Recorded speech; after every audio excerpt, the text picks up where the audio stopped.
দুয়ারে কড়া নাড়ছে লোকসভা নির্বাচন। আর নির্বাচনের প্রথম দফায় কিন্তু ভোট রয়েছে জলপাইগুড়িতে, এবং আমাদের সঙ্গে এই মুহূর্তে রয়েছেন আজকাল ডট ইনের মুখোমুখি হয়েছেন জলপাইগুড়ি লোকসভা কেন্দ্রের তৃণমূল প্রার্থী ডক্টর নির্মল চন্দ্র রায়। নির্মল বাবু, আপনাকে আজকাল ডট ইনের পর্দায় স্বাগত। প্রথমেই যে প্রশ্নটা করব যে প্রচার কেমন চলছে, কেমন সাড়া পাচ্ছেন মানুষের থেকে? আমরা তো 22 তারিখ থেকে আমরা নমিনেশন সাবমিট করেছি এবং যেদিন থেকে আমাদের ডিক্লারেশন হয়ে গেছে প্রার্থী সেদিন থেকে আমরা প্রচারে নেমে গেছি এবং আমার প্রথম রাউন্ড প্রচার শেষ করে আমি সেকেন্ড রাউন্ড প্রচার আমি শুরু করে দিয়েছি। আমাদের প্রচার খুব ভালো চলছে। মোটামুটি আমার 7টা অ্যাসেম্বলি যে ক্ষেত্র রয়েছে আর কি, সবটাতেই আমি অনেকটাই গিয়েছি। যেগুলো বাকি আছে সেগুলো এখন আমি কভার করছি।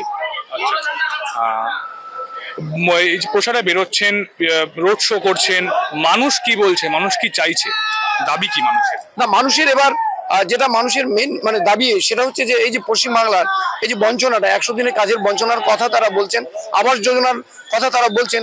রিসেন্টলি আমাদের ময়নাগুড়িতে যে ঝড় হয়ে গেল, আলিপুরদুয়ার কুচবিহার কিছুটা এফেক্টেড হয়েছে, তাতে মানুষ বলছেন যে আজকে যদি আবাস যোজনার টাকাটা থাকতো তাহলে এইসব মানুষের মাথার উপরে একটা ছাদ থাকতো, তাহলে ওই টিনের চালগুলো উড়িয়ে নিয়ে যেত না। সে কথা মানুষ বলছেন আবাস যোজনা। তারপরে রাস্তার যেটা আজকে দেখুন, প্রাইম মিনিস্টার যেটা সড়ক যোজনার যেটা কেন্দ্রীয় সরকারের, সে টাকাটা নেই, কিন্তু আমাদের রাজ্য সরকার সেটা দিচ্ছে। মানুষ এটা বুঝে গেছে যে যা কিছু এখানে উন্নয়ন হচ্ছে সেটা সবটাই রাজ্য সরকারই করছেন। কেন্দ্রীয় সরকার এখনো আমাদের মুখ্যমন্ত্রী বলে দিলেন যে আমাদের যে এখান থেকে যে ট্যাক্সের যে টাকাটা নিয়ে যাচ্ছে সেটা সম্পূর্ণটা কিন্তু ফেরত দিচ্ছে না। এই বঞ্চনার কথাই মানুষ বলছেন। তাছাড়া সিএ নিয়ে মানুষ বলছেন আর কি, সিএ নিয়ে মানুষ অনেক আতঙ্কে আছেন। আমরা তাদের আশ্বাস দিচ্ছি যে সিএ নিয়ে তাদের আতঙ্কিত হওয়ার কোনো কারণ নেই, কেননা তারা অলরেডি এখানকার নাগরিক, নতুন করে নাগরিকত্ব দেওয়ার কিছু নেই। এটা একটা কেন্দ্রীয় সরকার একটা ভাওতা দিয়েছেন আর কি।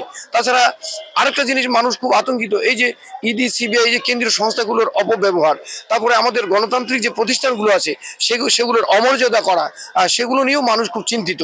তো এবারের লড়াইটা মানুষ বলছে যে শুধুমাত্র আমাদের বঞ্চনার লড়াই নয়, তার সাথে সাথে আমাদের যে গণতান্ত্রিক যে আমাদের সিস্টেমটা, তার সাথে আমাদের সংবিধান রক্ষা, সেগুলো কিন্তু এবার চলে আসছে, আমাদের প্রচারে চলে আসছে এবং মানুষও তাই ভাবছেন।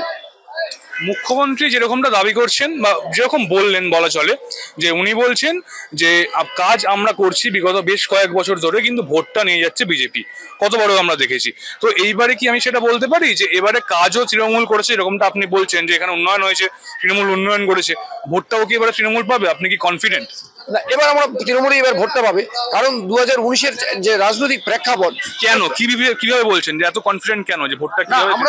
আমরা এত উন্নয়ন করেছি আর কি। একটা মানুষের শিশুর একটা জন্ম থেকে একটা বৃদ্ধ মানুষ যখন মারা যাচ্ছে বা যার মৃত্যু পর্যন্ত এতগুলো প্রকল্প, 68টা প্রকল্প আমাদের সাধারণ মানুষ এবং গরিব মানুষের জন্য যে প্রকল্পগুলো করা হয়েছে আর কি, সেই নিরিখেই আমরা বলছি যে এত উন্নয়ন করা হয়েছে, মানুষের এত সুরক্ষা দেওয়া হয়েছে আমাদের পশ্চিমবাংলায়, সেই নিরিখেই মানুষ এবার তৃণমূলকে ভোটটা দেবেন। যদি আপনি এখানে জয়ী হন, সংসদে গিয়ে এই মানুষদের জন্য কি করবেন বা কি বলবেন, সেরকম কিছু ভেবে রেখেছেন? স্ট্র্যাটেজি কিছু আছে, পরিকল্পনা কিছু পরিকল্পনা আছে আমার জলপাইগুড়ির জন্য আর কি। সেটা বলি, যেমন আমাদের জলপাইগুড়ি, বিশেষ করে আমাদের উত্তরবঙ্গের উত্তরাংশ যেটা রাজবংশী অধ্যুষিত অঞ্চল, সেখানে কিন্তু আমরা এখানে রাজবংশীদের জন্য একটা আমরা অটোনোমাস যেটা সেন্টার বলে, কালচারাল সেন্টার আমরা করতে পারি। তারপরে আমরা পারফর্মিং আর্টের জন্য একটা কলেজ করতে পারি এখানে যেমন ফিল্ম ইন্ডাস্ট্রি নিয়ে আর কি, এখানে কোনো সেরকম ইনস্টিটিউশন নেই, সেগুলো ভাবতে পারি। আর সবচেয়ে বড় কথা হচ্ছে আমাদের নর্থ বেঙ্গলকে, সেটা যে আমাদের যে development of north eastern region যেটা রয়েছে, সেখানে ওরা ট্যাক্স এক্সেম্পটেড পেয়ে যায়, অনেক কিছু সুবিধা পেয়ে যায় সেন্ট্রাল গভর্নমেন্টের। এটা যদি সেই আওতায় আনা যায় তাহলে আমরাও সেই সুবিধাটা পাবো। আমাদের এখানেও অনেক আমরা শিল্পকে আমরা আকর্ষণ করতে পারবো। সেগুলো রয়েছে। আর্মি একাডেমি যদি খোলা যায়, তারপরে ক্যাডেট যদি কলেজ খোলা যায়, তাহলে এখানকার রাজবংশী গোর্খা থেকে শুরু করে নমশূদ্র এবং সাধারণ যারা রয়েছেন সবাই একটা সুযোগ পেয়ে যাবে। তাহলে সেন্ট্রাল গভর্নমেন্টের আর্মিতে তারা চাকরি করতে পারবেন। সেই সুযোগটা থেকে আমাদের উত্তরবঙ্গ কিন্তু বঞ্চিত। সেগুলোই এগুলো আমার পরিকল্পনা রয়েছে, সেগুলোই তুলে ধরার আমার পরিকল্পনা রয়েছে, যদি আমাকে এখানকার মানুষ আমাকে আশীর্বাদ করেন। আমরা দেখেছি গত কয়েকদিনে নিজের সফরসূচি বদলে পরিকল্পনা করে মুখ্যমন্ত্রী ত্রাণ শিবিরে এসছেন, আহত যারা হয়েছেন, ঝড়ে যারা বিপর্যস্ত, সেই সব মানুষদের সঙ্গে তিনি দেখা করেছেন।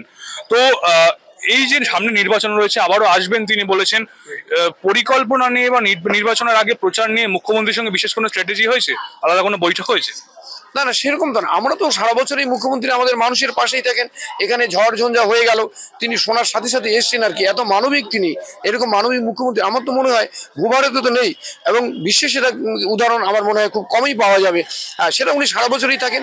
আমাদের স্ট্র্যাটেজি ওইভাবে কি কোনো পরিকল্পনা নেই। আমাদের মুখ্যমন্ত্রী আসবেন, প্রচার করবেন, আমাদের সর্বভারতীয় যে নেতা আছেন, আমাদের সাধারণ সম্পাদক যে রয়েছেন, আমাদের অভিষেক বন্দ্যোপাধ্যায় আসছেন, তিনি প্রচার করছেন।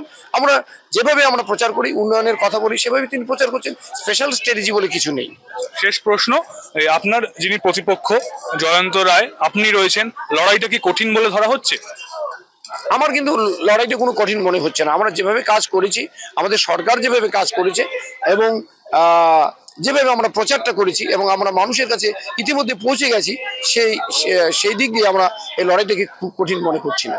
ধন্যবাদ, ধন্যবাদ নির্মল বাবু। Thank you. আমাদের সঙ্গে ছিলেন জলপাইগুড়ি লোকসভা কেন্দ্রের তৃণমূল প্রার্থী ডক্টর নির্মল চন্দ্র রায়, এবং তিনি কিন্তু জানালেন এই যে তৃণমূল বিজেপির লড়াই জলপাইগুড়ি লোকসভা কেন্দ্রে, তা কিন্তু একেবারেই কঠিন নয়, বরং তিনি কিন্তু জয়ের ব্যাপারে আত্মবিশ্বাসী। ক্যামেরায় সৌভিকের সাথে কৌশিক রায়, আজকাল.in।